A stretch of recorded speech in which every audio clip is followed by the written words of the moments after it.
So George Springer had a pretty good Mother's Day as the Houston Astros beat the Texas Rangers 15-5. First inning, home run to left center. Second inning, line drive single to left field. Fourth inning, line single to left field. Fifth inning, ground ball single to right field. Sixth inning, home run to left center. Unfortunately, Springer was on deck for the final out of the eighth inning, so he missed an opportunity to go 6 for 6 from the second time in his career. Joe Morgan is the only other player in Astros history to go 6 for 6 and, according to the Baseball Reference Play Index, the only players with 2 6 for 6 games since 1908 are Doc Kramer and Jim Bottomley. Springer's second home run clocked 106.4 miles per hour and landed on the train tracks to complete a 5-at-bat, 5-run, 5-hit, 4 RBI afternoon and give him the American League lead with 15 home runs. Mama said knock you out. Springer is the two-time All-Star and had a 5.1-WAR season in 2016, and we saw him rip the Dodgers apart in the 2017 World Series when he homered 5 times. He has a career .638 slugging percentage in 32 postseason games, but there's the possibility that Springer hasn't quite had that pinnacle season. He has shown flashes of top 5 MVP play, especially in the first half of 2017 when he hit .310 with 27 home runs in 83 games but suffered a quad injury in the second half and settled for 34 home runs in 140 games. Springer was dinged up much of 2018, back, thumb, shoulder, and again played 140 games while hitting .265 with 22 home runs. He's healthy now and recording career highs in various StatCast categories. Exit velocity 91.8, up 3.2 miles per hour from 2018. Launch angle 11.0 degrees, up from 9.5 in 2018 and 9.4 in 2017. And hard hit rate 56.5% compared to 37.2 last year and 42.6 in 2017. All those numbers portend his best season yet if he can remain focused and healthy for 150-plus games. Alex Bregman also had 2 home runs to help the Astros complete a 4-game sweep. Houston has scored in double digits in 5 of its past 11 games. It also gave us this fun factoid: this was only the 4th time a team's NOS 1 and 2 hitters hit multiple home runs. The first 3, August 25, 1891, Jimmy Ryan and Walt Wilmot for the Chicago Colts, current Cubs franchise, at home versus Brooklyn Org. 22, 2010, Omar Infante and Jason Hayward for the Braves at Wrigley Field Sept. 26, 2017, Teoscar Hernandez and Josh Donaldson for the Blue Jays at Fenway Park. Astros show off pitching depth. Corbin Martin made his major league debut in this game for the Astros and gave up 2 runs and 3 hits in 5 1/3 innings while recording 9 strikeouts. Martin was Keith Law's number 48 overall prospect entering the season, a Texas A. Martin replaced Colin McHugh in the rotation after McHugh gave up 25 runs and 8 home runs in his past 18 innings. Martin grew up in Hempstead, an hour outside of Houston, and was an Astros fan as a kid. He has even pitched before at Minute Maid Field. With his mom and grandmother in the stands Sunday, along with other family and friends, he picked up his first major league victory. Rue continues to roll. Dodgers lefty Hyunjin Ryu lost his no-hit bid with 1 out in the 8th inning when Gerardo Parra doubled to deep left center. He actually should have lost the bid in the 6th inning when Steven Strasburg lined an apparent base hit to right field, only to have this happen. This is fine. Everything is fine. pic.twitter.com/OCSGFW Los Angeles Dodgers at Dodgers, May 12, 2019. Ryu settled for 8 scoreless innings, on the heels of a 4-hit shutout over the Braves in his previous start.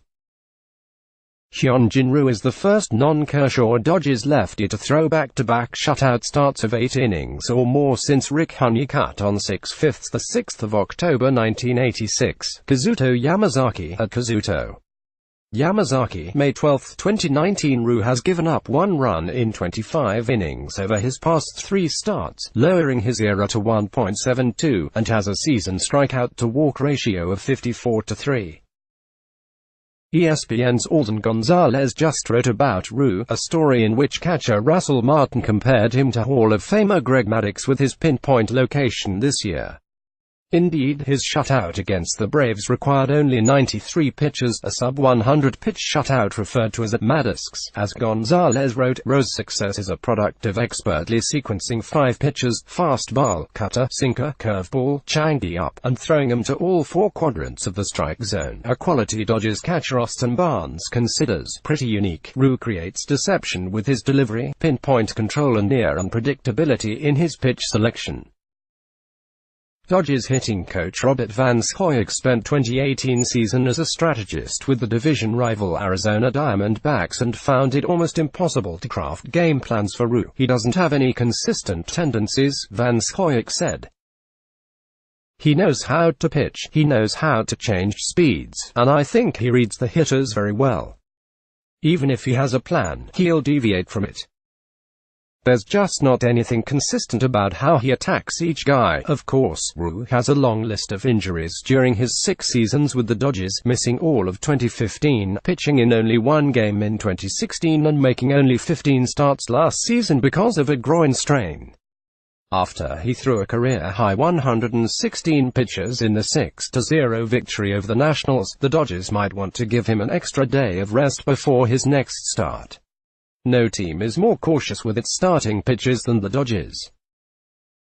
Yankees, Red Sox close in on Rays. The Rays have had a great start at 24-15. They've given up the fewest runs in the majors. The Yankees have battled a bazillion injuries and the Red Sox got off to a dreadful start and yet, the AL East now looks like this. After Masahiro Tanaka out-dueled Blake Snell and the Red Sox pounded the Mariners for the 3rd game in row. Rays, Yankees, 1/2 game back. Red Sox, 3 games back. Tanaka threw only 73 pitches in 7 innings, giving up 5 hits and 1 run with 7 Ks. Just lights out stuff. https://t.co/4hg2qrs@gqs powered by @biophys.twitter.com/vmo65s4p7p. New York Yankees at Yankees, May 12, 2019 compared it to Snell, who was more dominant with 12 strikeouts in 5 2/3 innings but threw 96 pitches and had a relatively early exit. The Yankees tacked on 5 runs against the Tampa bullpen. As good as the Rays have been, we know this division is likely to come down to head-to-head action against the big bad rivals, and they're now 1-5 at home against the 2 clubs. Since the 6-13 start, the Red Sox have gone 16-6, including 11-2 over the past 13 games. They scored 34 runs in the series against Seattle. In those first 19 games, the Red Sox were outscored by 42 runs. In the next 22, they outscored their opponents by 69 runs. It appears the World Series hangover has ended. Bumgarner trade stuff. The Giants beat the Reds 6-5 with 2 runs in the 8th inning as Madison Bumgarner picked up a no decision with 4 runs allowed to earned in 6 innings. He gave up a home run to Yasiel Puig and reacted in classic Bumgarner fashion after the game. He's a quick study. It only took him 7 years to learn how to hit that pitch. On Saturday, Ken Rosenthal tweeted that Bumgarner had submitted a list of 8 teams he can block a trade to: Braves, Red Sox, Cubs, Astros, Brewers, Yankees, Phillies and Cardinals. As Rosenthal pointed out, that's a list of teams most likely to be interested in Bumgarner, so it's more a strategic ploy on Bumgarner's part to gain some leverage if the Giants do look to trade him. That could include blocking a trade to a team he doesn't want to play for in favor of one he prefers.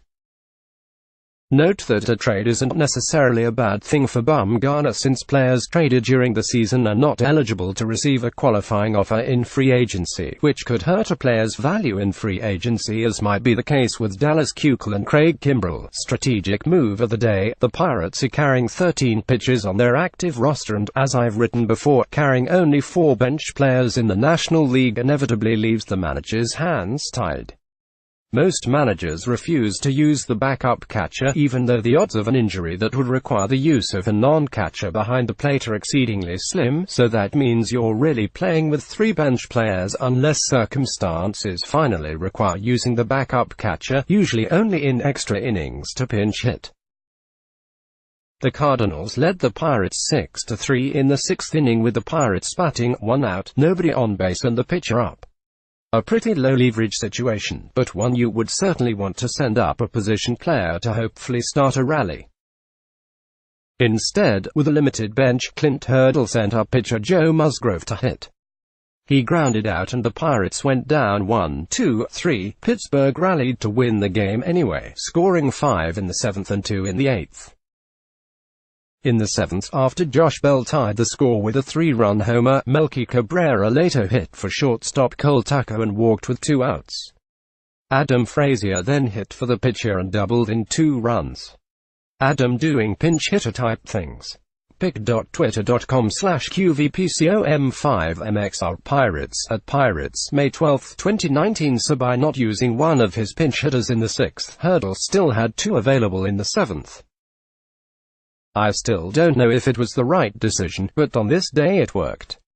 Bell, by the way, continues to rake, going 4 for 5 with 5 RBIs, and is now hitting .319, .389, .659. The numbers are legit with more line drives, a lower ground ball rate and increased average exit velocity, from 90 miles per hour last year to 94.6, which ranks 5th in the majors. I don't know exactly what to make of the Pirates. They're now tied with the Cardinals in the standings, but the Cardinals have a 55-run differential advantage.